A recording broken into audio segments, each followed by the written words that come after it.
Support Roland Martin Unfiltered? Be sure to join our Bring the Funk fan club. Every dollar that you give to us supports our daily digital show. There's only one daily digital show out here that keeps it black and keep it real. As Roland Martin Unfiltered. Support the Roland Martin Unfiltered daily digital show by going to RolandMartinUnfiltered.com. You can make this possible. No charcoal grills are allowed. I'm not eating you. I'm white. I got you, bro. Illegally selling water without a permit on my property. Whoa! Hey! Give me your ID. You don't live here. I'm uncomfortable.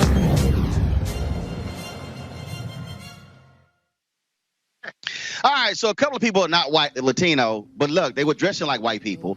They decided to wear KKK costumes for Halloween. Did not go over well with black people in LA.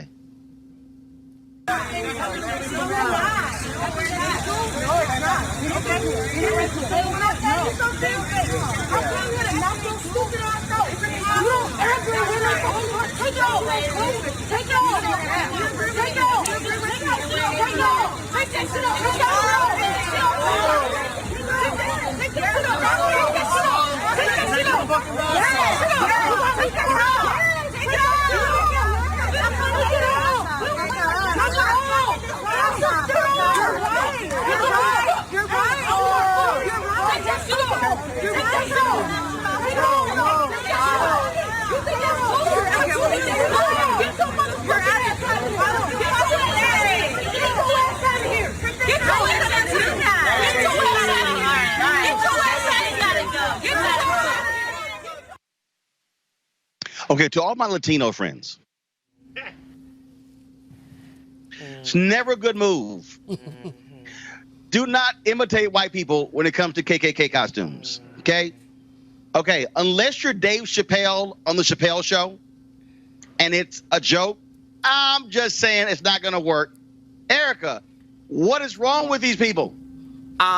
So let me step back. We're kind of having a little conversation here. And so this is a problem somewhat that lays at the feet of the culture.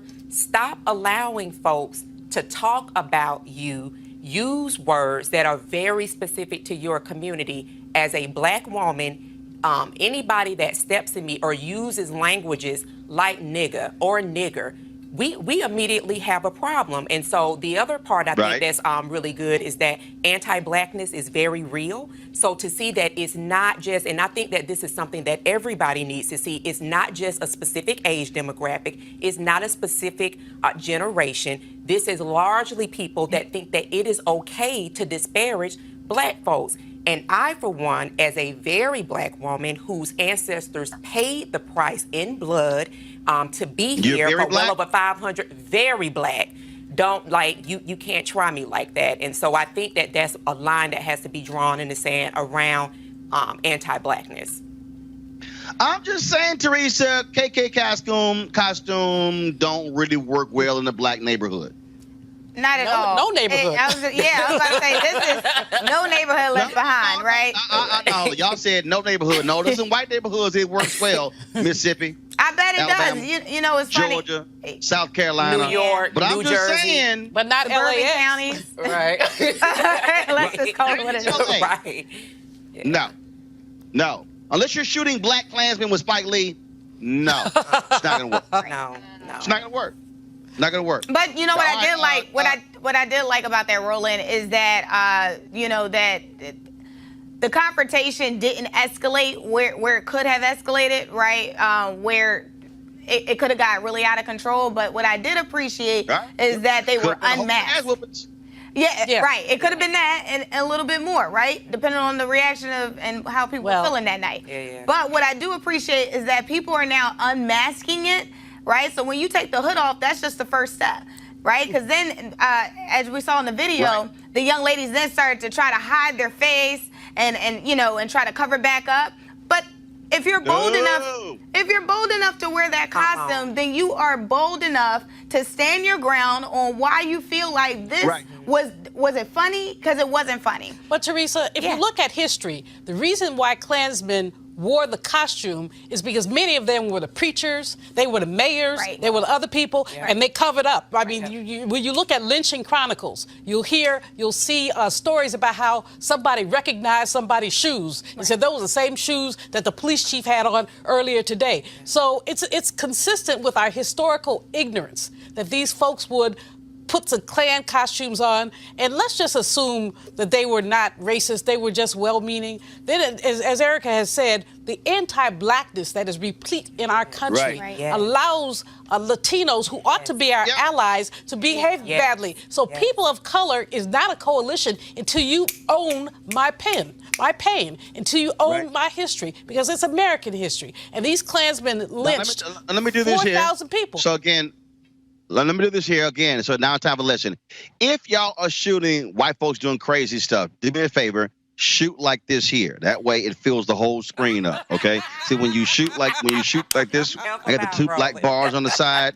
No, I need to see all of it. So that's my video lesson. If you're shooting police beating people up, if you're shooting crazy ass white people, shooting into this video, folks, please learn how to shoot horizontal or landscape. So all you gotta do, hold the phone just like this here, and then that way when we put it on television, it fills the whole screen.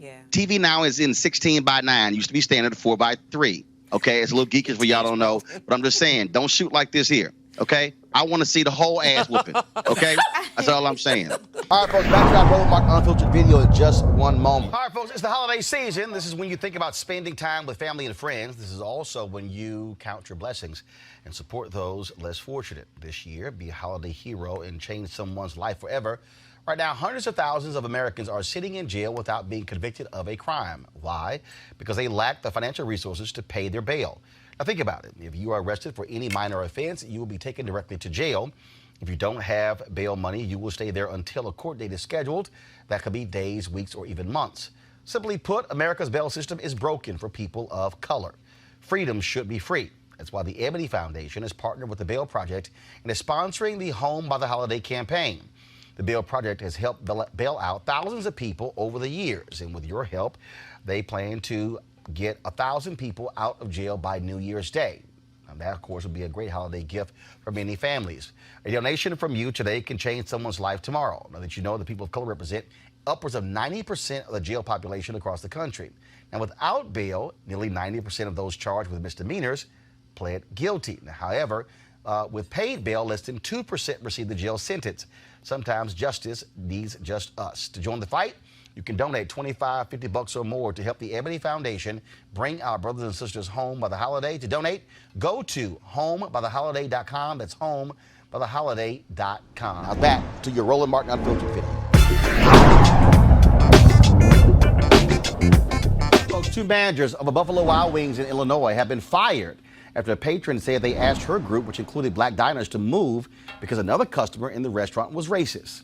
Here, customer Justin Vall described what happened. We're here to talk about the incident that happened Saturday, October 26th at the Buffalo Wild Wings, 79th and 79 and 59 in Naperville.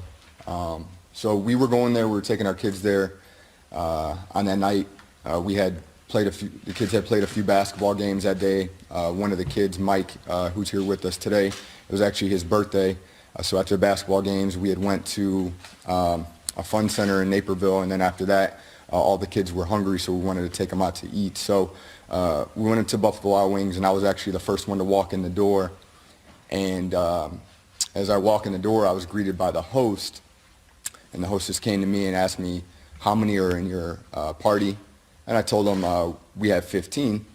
So the host said, okay, let me take a second, walk over and get set up. So I originally had told him 15, and I realized we actually had a few more than expected, so we actually had 18. So I walked over to the host who was setting the tables, and I said, excuse me, we actually have 18. So I wanted to make sure that he was set up to accommodate us. So I walked back up to the front, and 1 or 2 minutes passed, and the host comes back up front, and he says, or he asked me, what race are you? So he asked me what race I was, and I immediately was appalled. I was astonished. I was in a restaurant trying to take my family, our friends and kids, to a restaurant, and I was being asked what race I was. So I was immediately astonished. I was even asked this question, but I responded, what does that matter?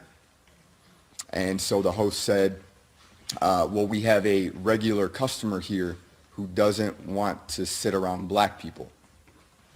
Okay. So at this point, excuse me, this is a very tough time for us. So I just told him we're going to go ahead and sit down. And at this point, there's a lot of things racing through my mind. I'm surprised. I feel disrespected. I don't even know what to say because nothing like this has ever happened. So we go to take a seat. We kind of file in with our large party and go to sit down. We're sitting right behind this customer, this racist customer, this racist regular customer who knowingly is racist by the staff. And we sit right behind him very uncomfortably. And we sit down and take a seat at the table. And at this point, this is where I shared with Marcus and the rest of the adults kind of what was going on. And they were immediately astonished as well and surprised and almost, thought I was kind of making it up. But we could realize there's some tension in the room because that racist customer continued to look back at us and give us some dirty looks. We did not speak with them, but we could tell that he did not want us there, us being blacks, biracial, just a very unique and diverse and happy group. And obviously this bigot of a customer did not want us sitting there in a public establishment where we were wanted. So then a couple minutes went by while we were sitting there waiting, and one of the managers came over to us, this gentleman came over to us, and he says, speaks to Marcus and I and comes and kneels down at the side of the table and says, excuse me, but we're going to have to move you guys. This table is reserved. Well, those two managers don't have a job, Jason. Yeah, and they shouldn't. I mean, it's almost mystifying that somebody who works at an establishment and is the manager would be so stupid. I mean, this is almost like, have they not heard of Rosa Parks? Or like it's the stupidest thing that I've ever seen, someone who is manager at an establishment do. You would think that they would know better. Like, I can't even imagine it.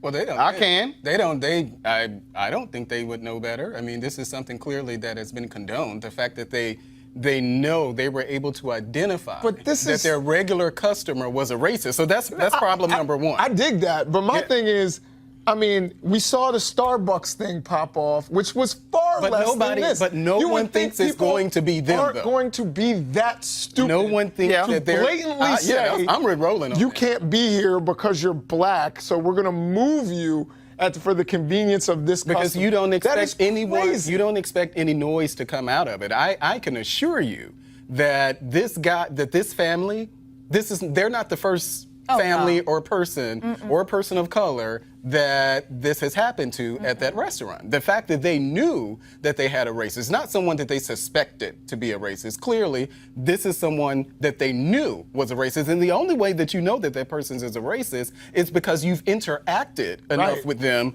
to say definitively, okay, well, and to have the cojones to tell someone, you know, first of all, ask them about your race. I mean, I don't even know. Yeah, that's weird. As if they look Swedish. I don't know. I mean, you had a I guess party of 18. Yeah. You're gonna get more money from them. Yeah. Like it. But they've done it before, But that's not though. the point. They've done it before, and I'm glad that they've been The point is, yeah, you got two managers who got no problem making the racists feel comfortable, Kelly. No, I mean, It doesn't make economic sense. no, but racism doesn't make sense. Okay, racism never made economic sense. Right. I disagree with that. I think racism has made economic sense. No.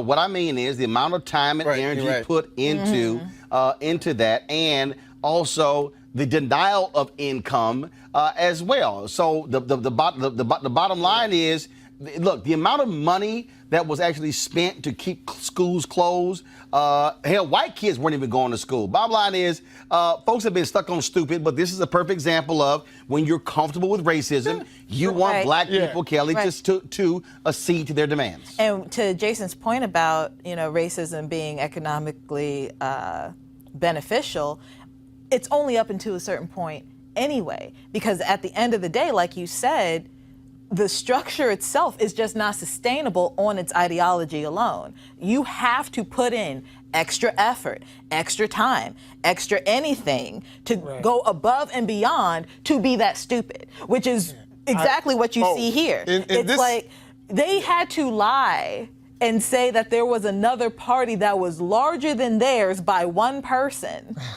By one person coming. So that's why they had to move. When everything else failed, when common sense failed, they had to be even dumber to cover up the dumb thing that they were doing. So it's just not sustainable. The damage had been done. And now, did I hear him correctly when he said that they asked when they went into the restaurant what their race was? I think they were like about to sit down or something. Yeah. They asked the roof would have been off the restaurant when they asked me that question. They probably would have had to call the police there at that moment where they asked me what my race was. Let me say it again. And I hope black people went and applied for those two. There are two vacant manager jobs at Buffalo Wild Wings. And so again, y'all, to all of you racists, I hope they get damages. To all of you racists, I greatly appreciate you showing yourselves. Please. Because I think you're going to personally ensure that black unemployment is eradicated. So I want the bigots to keep showing themselves. Yeah. Because we're going to make sure they keep getting fired. Somebody needs to. And again, if y'all looking for a job, please, by all means, show up at the Buffalo Wild Wings to do so. It would be absolutely great if we could see that happen. And so, to all the racists and the bigots.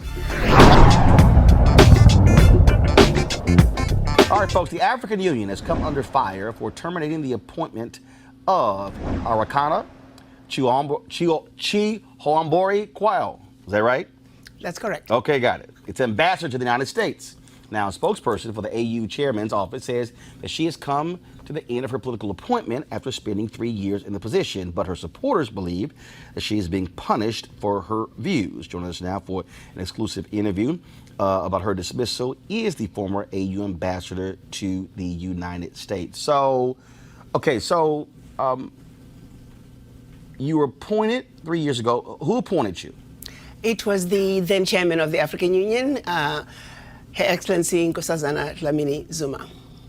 And who made the decision to end your tenure? It was the current chairperson, His Excellency Musa Faki Mahamat. All right, and so did you have any knowledge that they were unhappy with your performance? Was it something that you said, something that you did? Did it catch you completely by surprise? It wasn't really a surprise. I think based on some information I had been privileged to, which I really can't disclose at this time, about 5 months earlier. So it wasn't really a surprise as such. And so this has been lots of discussion back and forth, obviously, from your supporters. And they say that your breakdown of the history of how modern-day Africa was created, colonization, and the control or impact France has had on many African countries is why you were let go.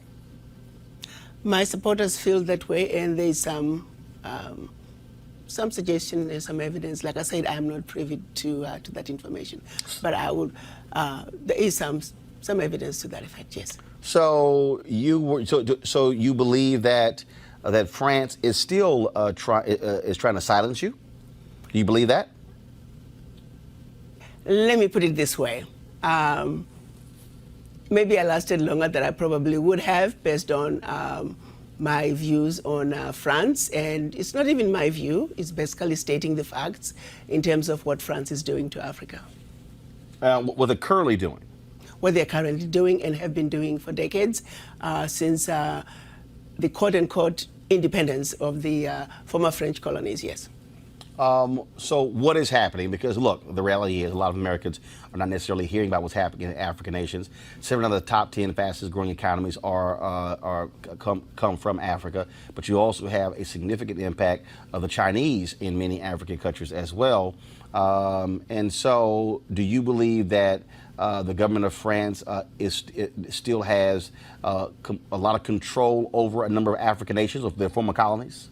They have significant control over all of their former colonies, specifically 14 of them.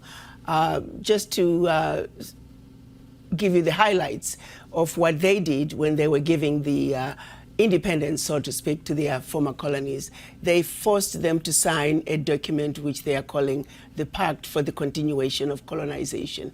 You have to understand, on one hand, they are saying we're giving you independence, which turned out to be mostly political independence, but that you also have to sign this document, which is titled the Pact for the Continuation of Colonization. So you're going to be independent, but you have to agree to continue to be colonized. So 2 countries said absolutely not. We are not going to sign those that document. Those 2 countries? Mali and Guinea. Okay.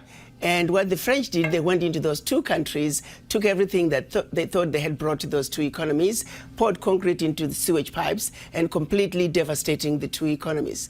This was done as a way of letting the other countries know that if you do not sign this document, this is the fate that awaits you. How has that negatively impacted those African countries? It has impacted them terribly, terribly, terribly. If you look at it, you give up the Pact for the Continuation of Colonization said those countries were expected to deposit 85% of their bank reserves back then with the French Central Bank under the control of the French Minister of Finance. And should those countries wish to request some of those monies, because remember they were only left with 15% of their reserves, then they would have to submit a financial statement for the country, and if approved, they could only access up to 20% of whatever they had deposited the year before as a loan at commercial interest rates. The only difference now is the 85% deposits have now been lowered down to maybe between 50 and 60%. But the countries are still forced and required to deposit their bank reserves with the French Central Bank. So picture this situation. You are depositing all your monies with France. Should you need some of your money, you get it as a loan at commercial interest rates. So immediately, you have a credit with France, but you begin to owe France. This has been going on and continues to this day. So combined, the 14 countries are giving to France cash, cold hard cash, over $500 billion every year. And France takes that money and invests it in its own stock market under the French name, and the countries may or may not know the returns. Currently, for every 14 billion that France takes out of Africa, by the time they finish investing it in the French stock market, they are realizing upwards of 300 billion. So you do the math to see how much money France is taking out of Africa every year. And yet France has the audacity to then look at African countries and call them poor countries. Why would poor African countries give $500 billion to France year in and year out?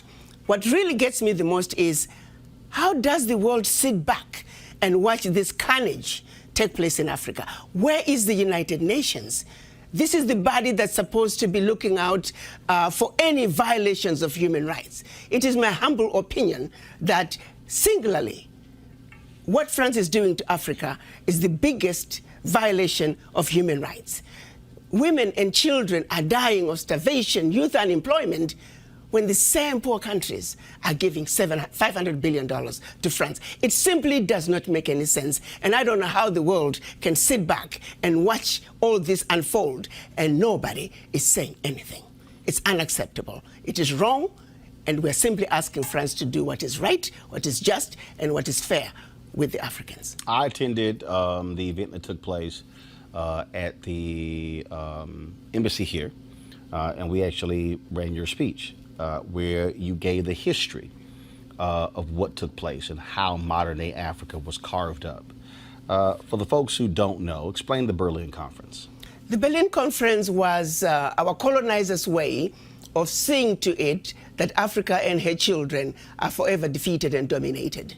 They came together in Berlin at the invitation of the then Chancellor of Germany, Bismarck, to divide up Africa. 1891? November 1884 to February of 1885. Got it. They met and chopped up Africa into the tiny little economies that we see today. Economies that clearly cannot survive on their own. Economies that are easy to destabilize should they begin to look like they're having a leg up. Economies that will make it very difficult for these countries to trade with each other. You see, economic development is increased productivity from one production cycle to the other. If you interfere with the ability of countries to trade, you immediately mess with economic development. So that partitioning of Africa back in 1884, and those partitionings remain in place today, is responsible for a lot of what has happened in Africa, our inability to grow our economies, our inability to travel from one country to the other. You look at tourism. If you need to go to Africa and visit 3 different countries, you got to send your passport to DC 3 different times. And each time your passport comes back, you got to send it again to another country, 2, 3, 4 weeks before you get your passport back. And then you got to send it back to Washington. At times, those embassies are on the same street. You could have walked from one embassy to the other, but you can't do it. And by the time you get your passport back with the 3rd visa, the visa for the first country is expired. Who needs to go through all that? So you say, forget it, I'm not going to Africa, I'm going to Europe. At every level, what we see happening today in Africa that affects economic development is directly related to what was done in 1884. You try to go from one part of Africa to the other. It's easier to fly into Europe and then come back down. Why? A lot of the airspaces were closed. All of it, thanks to the Berlin Conference. So people don't realize that that decision has everlasting implications on what goes on in Africa. And at the end of the day, it crystallizes down to our failure to grow our economies because it is very expensive to do business from one country to the other. So I'm going to Ghana in December. So if I'm in Ghana and I want to fly to Nigeria or go to Kenya, what's that process? Nigeria is almost impossible because it's going to take you a while to get a visa to go to Nigeria. I'm not so sure about Kenya, but again, you need a visa to get to those countries. But if I was in France and I wanted to go to Germany, or I wanted to go to another European country? As a U.S. citizen with a U.S. passport, you're fine. You can just go. If you're from another country, you can actually just apply for what they call a Schengen visa. A Schengen visa allows you to travel throughout Europe. One visa will allow you to travel throughout Europe. Okay, but what I'm trying to understand is, so those rules that were set up that prohibits me from being in Ghana and deciding to say, hey, I want to go, the next 3 days I want to go to Nigeria. Those rules were set up when? Those rules were set up back in 1884. However, we as African leaders now are beginning to realize that we need to do something about this. So a lot of them now, within Africa, we have what we're calling visa on arrival, where you show up at the borders, and you can apply for a visa and you get it. But not all countries are doing visa on arrival. So you have to check the website of every country to see what, for your particular passport, what are the visa requirements. This is, go to my, actually it went away. I'm trying to pull this map up. And once we have it up, I want to pull it up. So I want to show, so give our folks a sense of Africa before the Berlin Conference and afterwards, because when I look at this map, what I see is I don't see as many countries as we see today. So we see Henry, go to my iPad, please. So this is a map of Africa before the Berlin Conference. Correct. So what we were prior to the Berlin Conference, we were massive, powerful kingdoms. Kingdoms with well-established religious and educational systems. Kingdoms that preceded the Greek civilization, the Roman Empire. If the truth be told, civilization began in Africa. Have you ever wondered why? When they talk about Greek philosophers, the mathematicians, they were sent to Egypt for training, to Egypt for advancement. It's because Africa already had it. The pyramids, the Zimbabwe ruins, they were there over 2,500 years before the Greek civilization, 2,500 years before the Roman Empire. It all started in Africa. That's part of the history that was cut out, and they set out to get us to forget that life as we know it began in Africa. Civilization as we know it began in Africa. The Europeans stole it from us. Explain the difference between the AU and the AUC.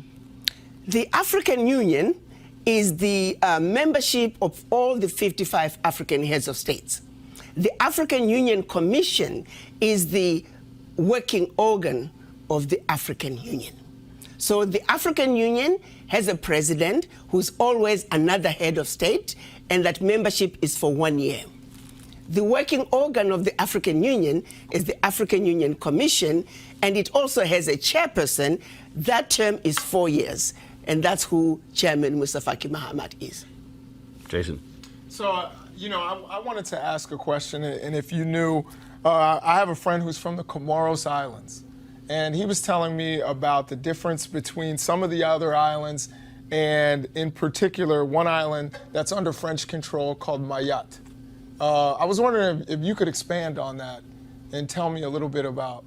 Well, basically, it's like when you go to the Caribbean. You can even go to St. Martin. You have one part which is Dutch and the other part which is French. They just chopped up these islands and these countries arbitrarily. It depends on who wanted what. You take, for example, part of the Kilimanjaro was supposed to all be in Tanzania, but I think it was one of the queens. The English queens was visiting, and the story goes that the granddaughter says, "Oh, but grandma, I like that mountain." And so the grandma just said, "Okay, no problem. Let's just move the border a little bit into Tanzania so my granddaughter can have part of Mount Kilimanjaro." It was so very random, depending on who felt what. You look at how the DRC dips into Zambia in a very funny way. It's because Leopold decided he wanted a little bit more of the copper in Zambia, so he just carved it out the way he wanted it. It was all very arbitrary, and if you had a voice and the ability to do so and say, "This is what I want," okay, no problem, we put the border here.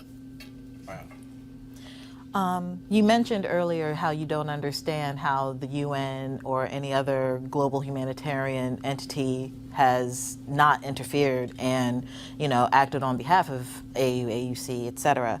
I have that same concern now that I'm listening to you. But has there been a process? Is there a process to act against France legally regarding the UN, The Hague? Anything, because this to me seems like a clear violation of humanitarian laws, especially your recollection of them dumping concrete into sewers. It is a serious violation against humanity. Well, let me say, over the years, we have had some heads of states who have tried to pull out of the pact for the continuation of colonization. Sadly, there were coups in those countries, and they found their heads simply put on the chopping block. They were assassinated. So the realities and the fear that countries might have are real because of the consequences from France should they decide to pull out. So there really hasn't been lately we heard about the Vice Prime Minister of Italy. They were sick and tired of the young African youth crossing the Mediterranean and ending up on the southern borders. And so they challenged France and said, listen, next time we receive these refugees, we are going to bring them to France because you are the one who's taking all those funds out of Africa. That's why African economies cannot develop themselves because of what France is doing in Africa. So, but there hasn't been a coordinated effort to really say, France, enough is enough. You have got to stop this. And I think, as a black woman, as a mother, I'm at a point where I've had enough. What would that and something needs to be done. What would that take for a coordinated effort? If all of Africa could come together, if the entire continent could come together.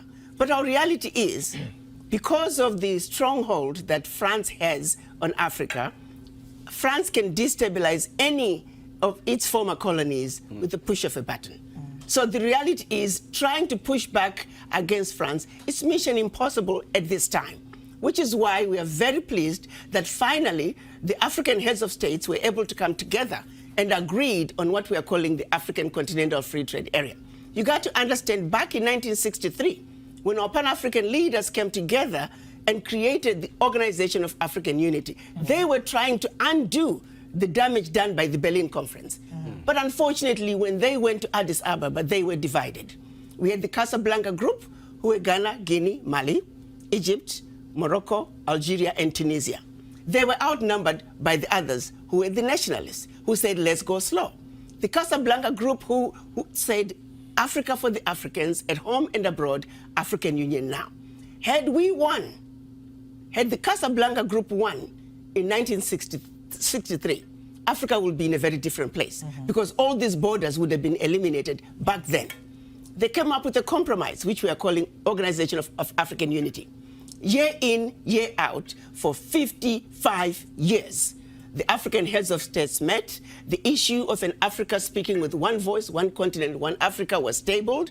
And year in and year out, we failed to reach consensus until last year, March 2018, when they finally agreed that enough is enough. Africa must speak with one voice. Africa must enter the world stage as one customs union, as one continent, speaking with one voice. That is the only way that Africa can begin to take her rightful place on the world stage. So it's been a lengthy process, thanks to the legacy of colonization. It seems to me that this should have been a slam dunk. It's common sense. But because of interferences from former colonizers that just kept getting in the way. You look, for example, now West Africa is trying to have the West African ECO and have one currency for West Africa. Even that process, it has taken decades because they keep getting interference from outside. So yes, efforts have been made, but not in a coordinated way because of influences and interruptions, interference from the outside. Ambassador, may I ask another question? And that is about Kwame Nkrumah. Do you think that France and some of these European powers were involved in the death of Kwame Nkrumah? Not so much France. France was mostly involved in coups that took place in its former colonies. We've had a total of 67 coups on the continent, and 26 countries were involved. And of the 26 countries, 16 countries were former French colonies. Hey, I just wanted to just mention very quickly, this is a lot, it's overwhelming. Yes, it is. And thank you for your bravery and even speaking out. Yes. But one of the things that I was sitting here and I was actually going to the comments, and I guess I don't have a question as so much as a statement. The education that you're giving us, you know, I've never really considered the Berlin Conference. I've never considered. That's crux what of it all, set all this in motion. Yeah. I mean, I've really never considered that. But to hear you really just give us that timeline and the parallel to what's happening here on the in the United States as far as European influence, and to hear what's going on in Africa and the things that have kept the African citizens, the motherland, have kept them behind, the money, the $500 billion, to France and things like that. It's a lot, but I can listen to you all day. You know, I should say that. But the parallel that I'm really just, if we read these things in history books and we talk a lot in politics about, you know, and a lot of people don't want to hear it because they say, well, you know, that was a long time ago. Well, look at the result of what's happening now. So what do you want what can African Americans do to help? I want the African Americans to understand their history, to understand that what goes on in Africa is your problem, you must own it. As a person of African descent, Africa is home, Africa is your anchor, and that you need to realize that until you fill that void, the average African American, if not all African Americans, whether they realize it or not, there is a void from not knowing where you come from. And that void has got to be filled in. It is a void that is very in the subconscious, deep in your subconscious. First, you must realize that void is there. African Americans and descendants of former slaves around the globe, they are the only ones who struggle with the issue of where do I come from. I had a conversation with one of my girlfriends, an African American, about 7 years ago. And I honestly can't believe that in my old age and all these years that I've lived in this country, it had never occurred to me that the issue of where do I come from is an issue. Because I've never had to ask myself that. Until one day I'm having a conversation with her and she just looked me straight in the face and says, you know, those of you from the continent, you never have to deal with the issues that we deal with as African Americans. The simple issue of where do I come from? And for a split second, I stopped and I put myself in her position to say, I wonder what it feels like to not know where you came from. I had this overwhelming sadness and I quickly snapped myself out of it. Now, can you imagine living in that sadness of just not knowing where you come from? Can you imagine? And since then, I have been looking for it when I interact with my African American friends.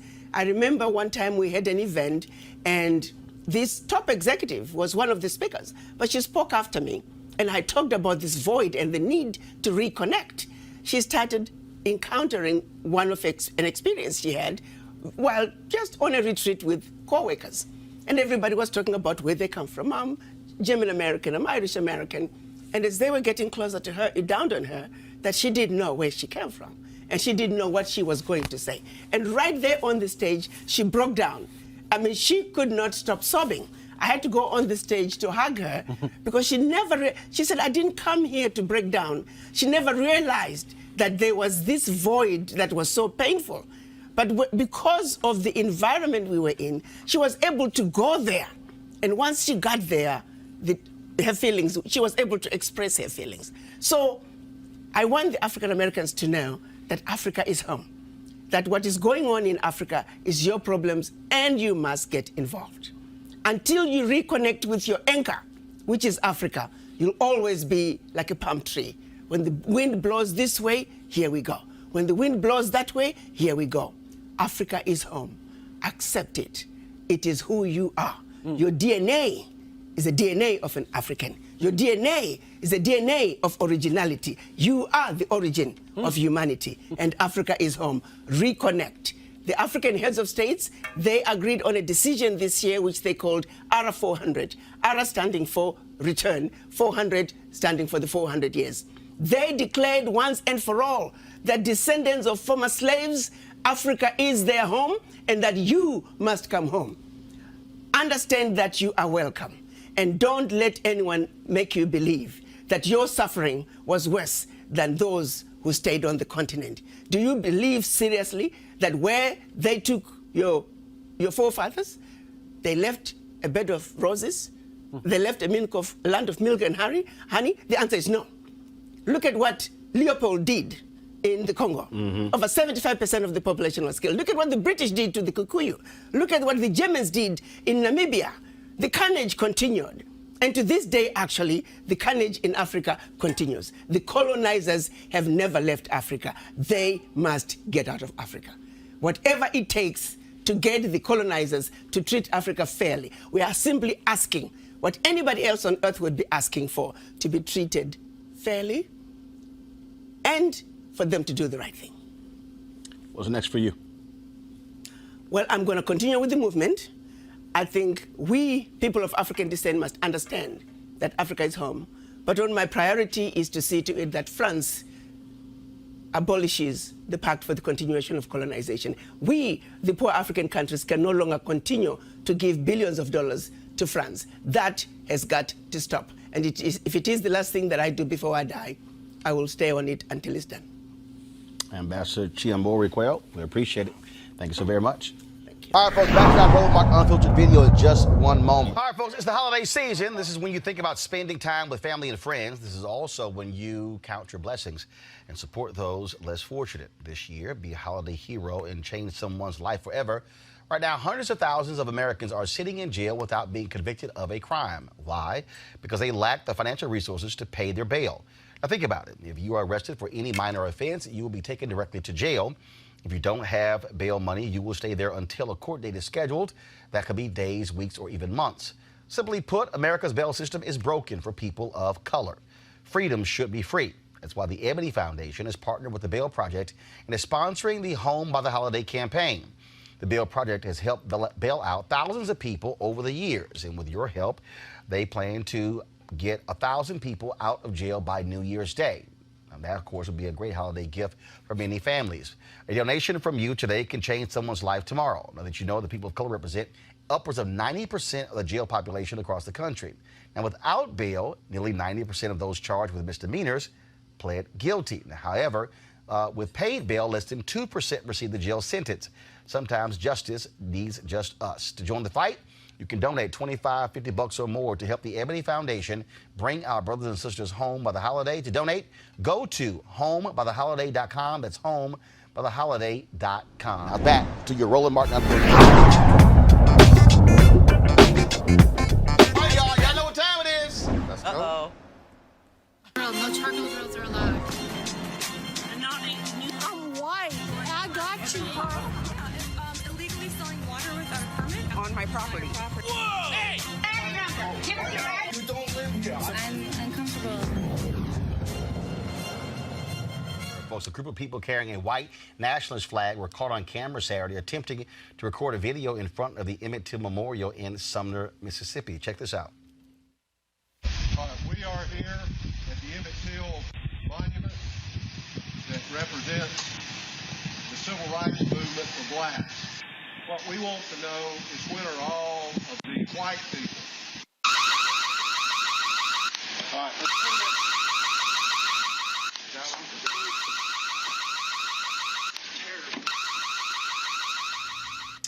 Well, the bigots didn't realize that, first of all, this sign had been vandalized on a number of occasions. And so what they did was they encased it in a bulletproof covering and installed cameras. Then all of a sudden, the button was hit, and these dumbasses were like, oh, shit. The Negroes have outsmarted us. They got our license plates. Yeah. They got our likenesses. Yep.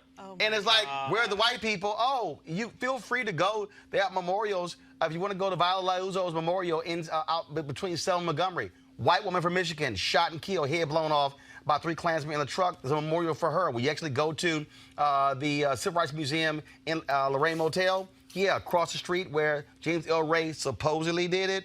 Yeah, there's a memorial listing the white people who were killed in the movement. If y'all actually give a damn about the white folks who were killed in the movement. They don't care about that. How sick is it, though, that these many decades later, you have these evil people who continue to want to destroy, harass, sully the memory of a black child that was tortured and murdered. Why don't they go to the house of the white woman still alive? Right. You know, who lied? There you Carolyn Bryant, who's still living, who admits she lied. Who has paid no consequence for her lie. These people, beyond evil, they crazy. Yep. And history belongs to she who holds the pen. The problem is that these people don't know history. We don't teach history. They don't know the meaning of Emmett Till. All they know is they got their little sheets upside their heads. First of all, we assume they can read. Yeah, okay, Roland, that's what's right. I agree with you, Roland. That's what's right. You want to support Roland Martin Unfiltered? Be sure to join our Bring the Funk fan club. Every dollar that you give to us supports our daily digital show. There's only one daily digital show out here that keeps it black and keep it real. As Roland Martin Unfiltered. Support the Roland Martin Unfiltered daily digital show by going to RolandMartinUnfiltered.com. You can make this possible. It is hilarious just again watching these folks. But these are the people though. Melik, your boy wants voting for him. Who? You say that again? These are the folks your boy wants voting for him. Well, I don't think he's so gung-ho on people like Richard Spencer and others voting for him. He does not mind if he gets their vote, but I don't think that's something. Say it again. Who was Stephen Miller's mentor? Oh, it's Richard Spencer. Well, you can draw the connection to Richard Spencer. I mean, to Stephen Miller, but no. I'm sorry. Wait. You can primary advisor. But I don't put Richard Spencer and Milo in the same One bag second. I just don't. You don't? No, you don't? How? I don't. Because when they put themselves in the same bag. Well, because hold on. Wait. I want to slow this down. I want you to enunciate it clearly. Yeah. So, Richard Spencer. that Richard Spencer. Yeah, that Richard Spencer, whiny guy that was whining. Mm-hmm. Richard Spencer. By the way, that was hilarious. I thought he sounded like he was going through puberty. I could. He really did. Like the cracking of the voice. But was the mentor for Stephen? You told me that. For Stephen Miller. Yeah, hold on. Wait. House. For the audience, explain who Stephen Miller is. Stephen Miller works in the White House. He's the person who's actually crafting the immigration policy for President Trump. Hold up. Not just immigration.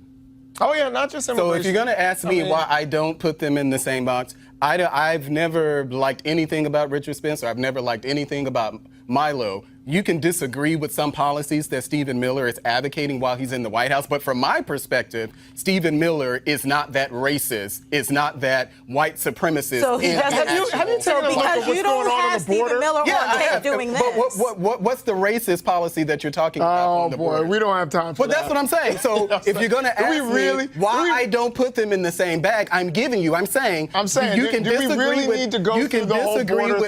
you can disagree with policies that are going on at the border without calling someone separating families, but how is that racist though? All right. Then I'm saying so now you're saying that separating families, that's a racist thing. That's not what I heard from this fool, Richard Spencer. Are they separating white immigrant families? Well, where are they coming? Are they crossing the border? Are they separating white immigrant families? But I'm just saying, are they crossing? Crossing the border? There are white. No, they're coming through planes, going over the border. But they're coming. But they're overstaying visas. They're supposed to go through the very same process. Mm-hmm. So why are the 100,000 Canadians who overstay visas and stay in the United States? But we're not separating people. But they're not separating people at the border who overstay visas, though. They're not but they're not at the border separating people who overstay visas. So that's intellectually dishonest to make that argument. Policy. But it's a policy that would have been implemented by probably any Republican. No, that's not true. Well, are you kidding me? Yeah, why wouldn't it? No, why wouldn't it? The only thing that you said about it wasn't done. But we don't have the prices. More immigration. But we don't have the prices that we're having now. But I don't believe that this is something that's so out of step with the mainstream Republican Party. 1.6 million. That was the record was set under Bush. Right. He still didn't do the things that Trump is doing. But because Trump did it, does it make it racist? That's not racist. You can disagree with it, but separating families is not a racist policy. It's a policy you don't agree with, but it's not racist. It's a convenient argument that the left likes to push. When you have Stephen Miller's own family, his own family called him out for his bigoted policies. His own family. I'm not kin to him.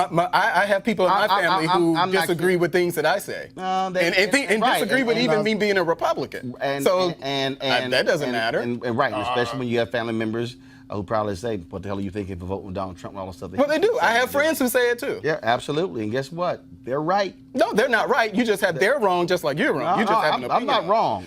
You can't tell me what I'm right and wrong for doing. You listen to that woman talk about Africa.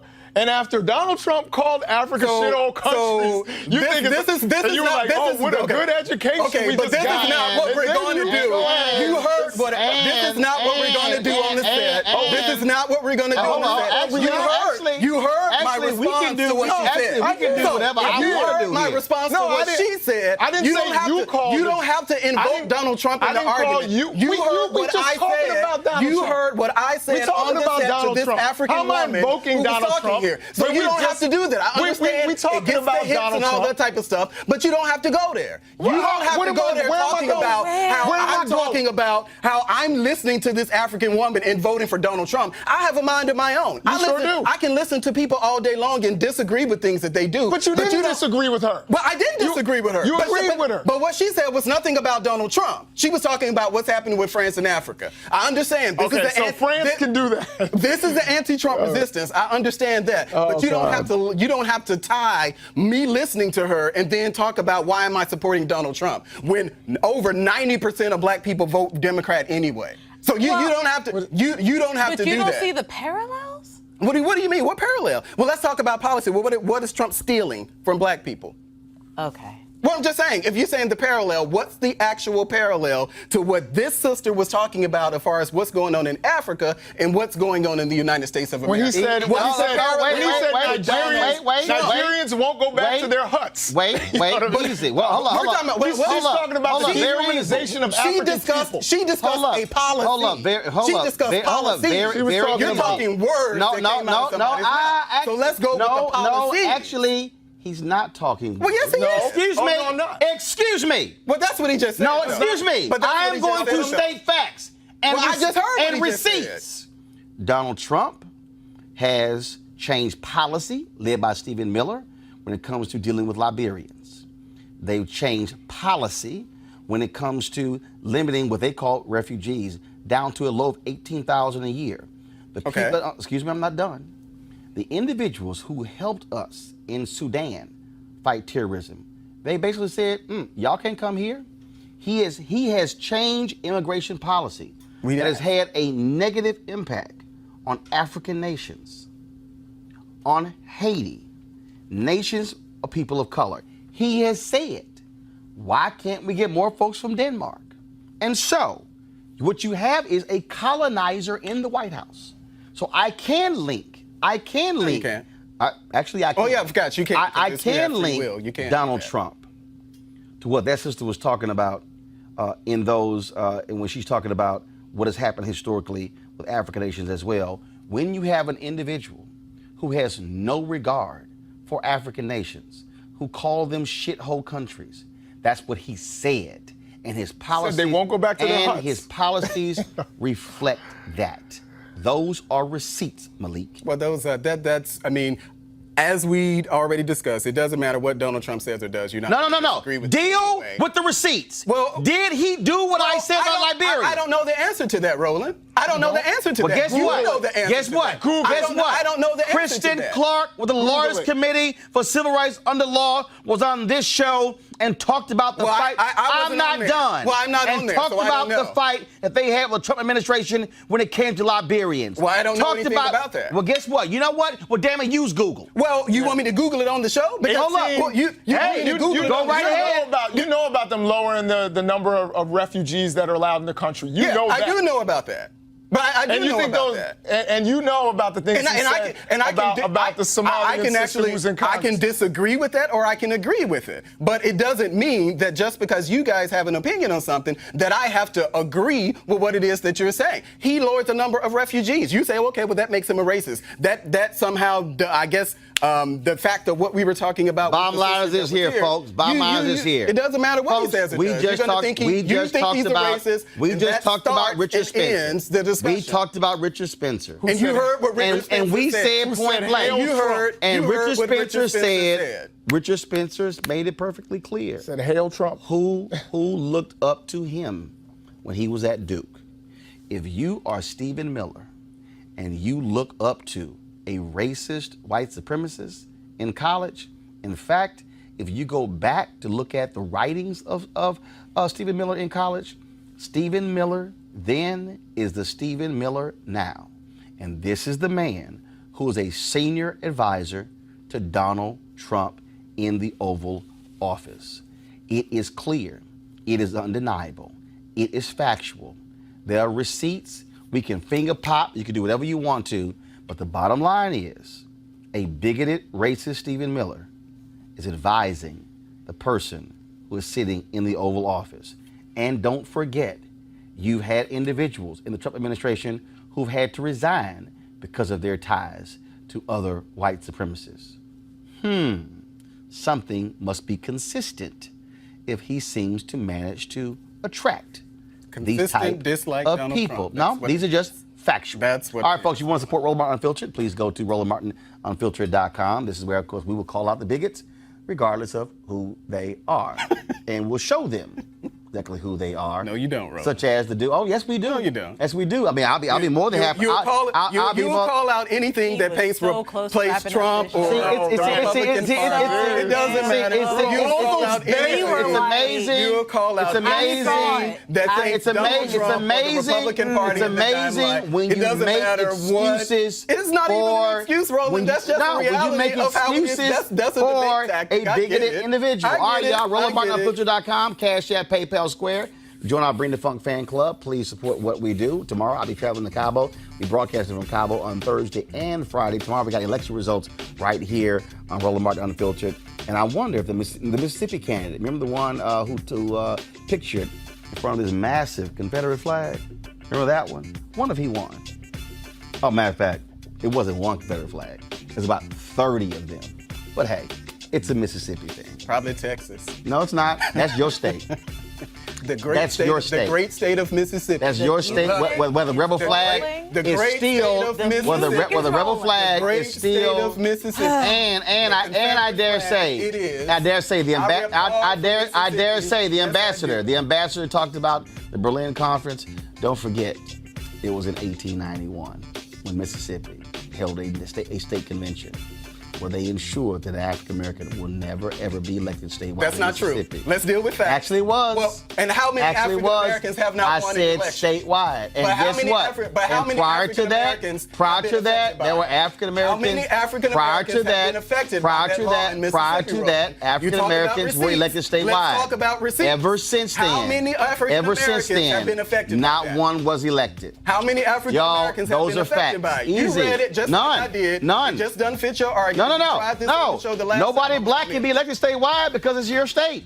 What? We've actually had black elected statewide in Texas. What? Have there been any elected black? And it has Let me ask you a question. And it has nothing to do with the law. Have there been any black elected statewide in Mississippi since 1890? I do not believe so. Let me ask you a question.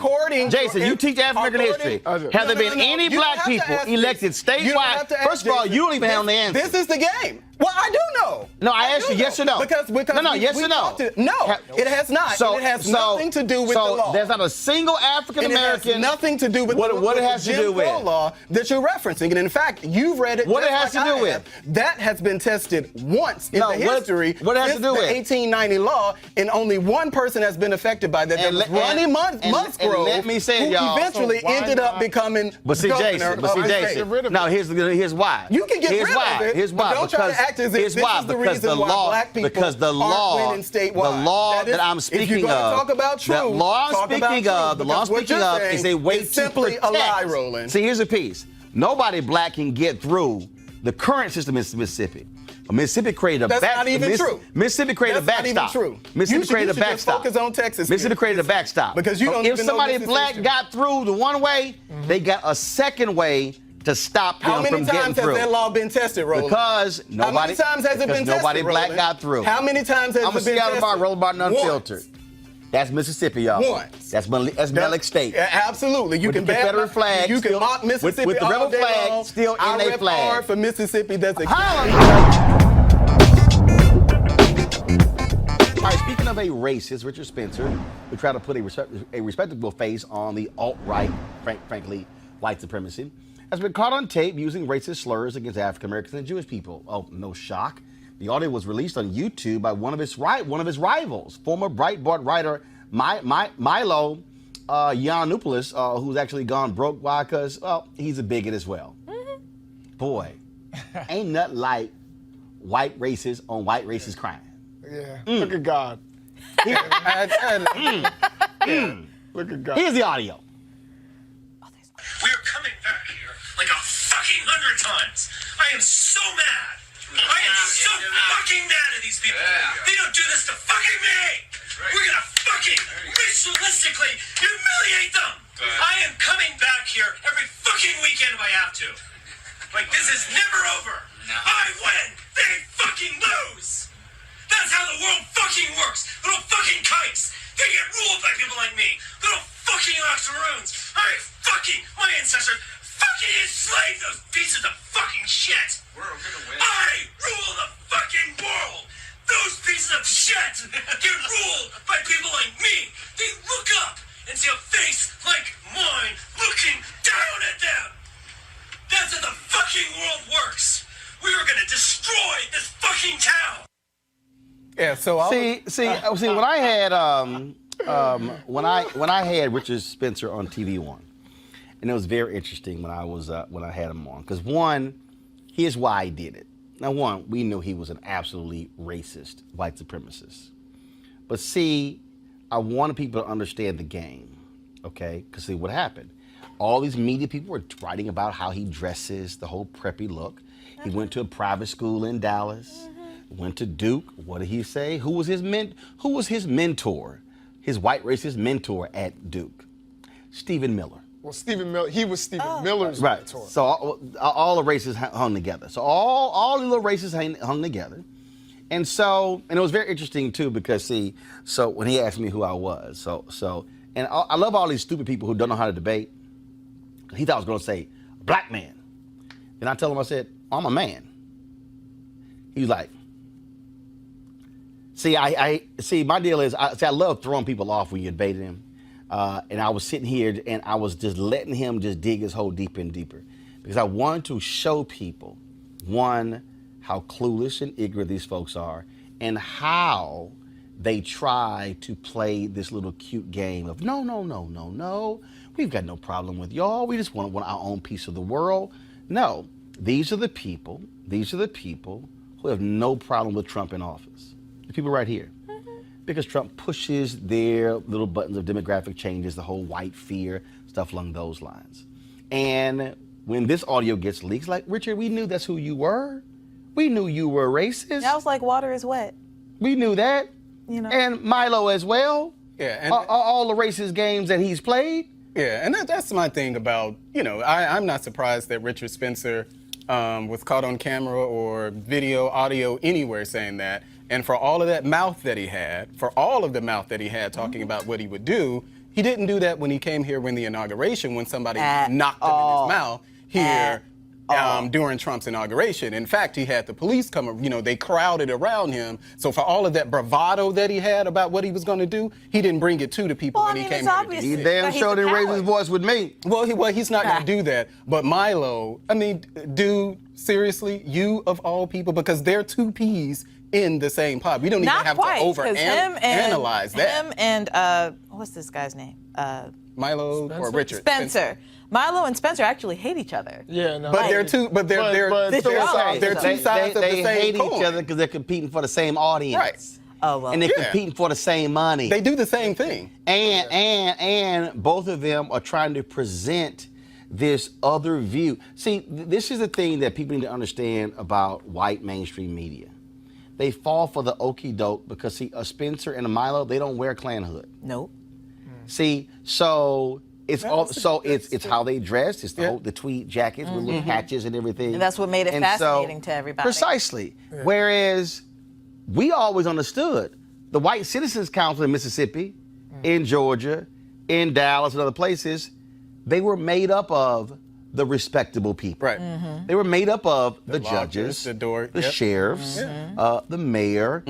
Anybody saw the Taraji Henson movie Best of Enemies, which was a great movie. She did not play some lackey who was just sitting here making white folks feel comfortable. She played this hardcore black activist in Durham, North Carolina. And in that movie, her nemesis was the head of the Klan there. Mm-hmm. Well, guess who was in bed with him? Bankers, the mayor, the city council, and that's the reality. But see, Spencer comes along with this whole new message, this new sheen, and media starts talking about how his whole preppy look. No, racists will be racist. This is what they say and do.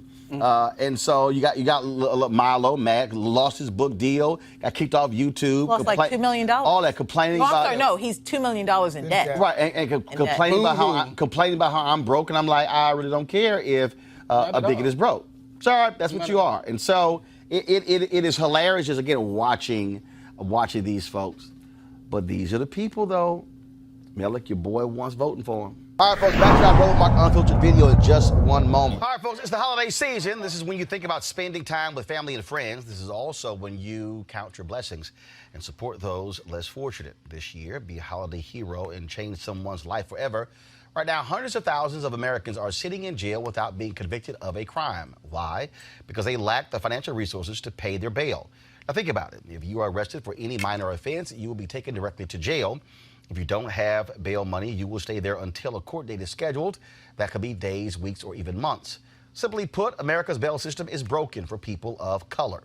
Freedom should be free. That's why the Ebony Foundation has partnered with the Bail Project and is sponsoring the Home by the Holiday campaign. The Bail Project has helped bail out thousands of people over the years, and with your help, they plan to get 1,000 people out of jail by New Year's Day.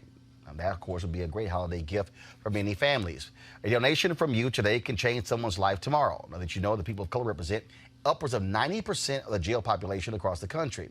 Now, without bail, nearly 90% of those charged with misdemeanors pled guilty. Now, however, with paid bail, less than 2% receive the jail sentence. Sometimes justice needs just us. To join the fight, you can donate $25, $50 or more to help the Ebony Foundation bring our brothers and sisters home by the holiday. To donate, go to homebytheholiday.com. That's homebytheholiday.com. Now back to your Roland Martin Unfiltered video.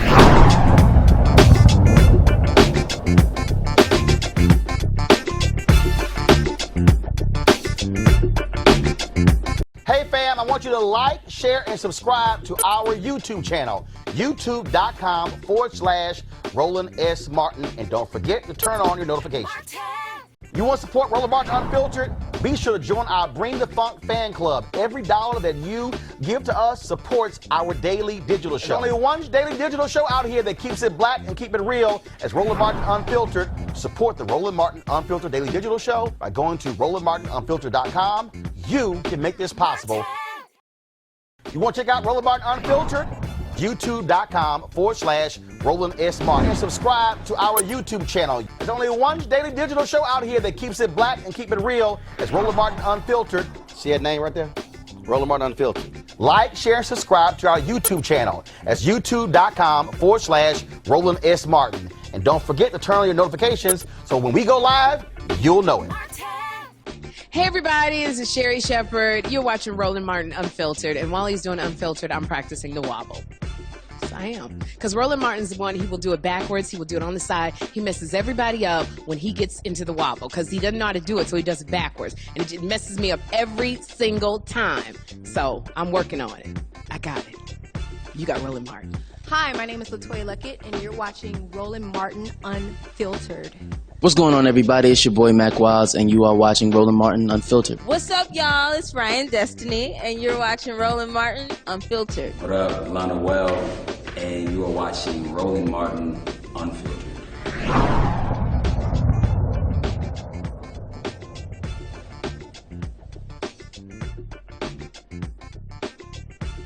You want to support Roland Martin Unfiltered? Be sure to join our Bring the Funk fan club. Every dollar that you give to us supports our daily digital show. There's only one daily digital show out here that keeps it black and keep it real as Roland Martin Unfiltered. Support the Roland Martin Unfiltered daily digital show by going to RolandMartinUnfiltered.com. Our goal is to get 20,000 of our fans contributing $50 each for the whole year. You can make this possible. RolandMartinUnfiltered.com.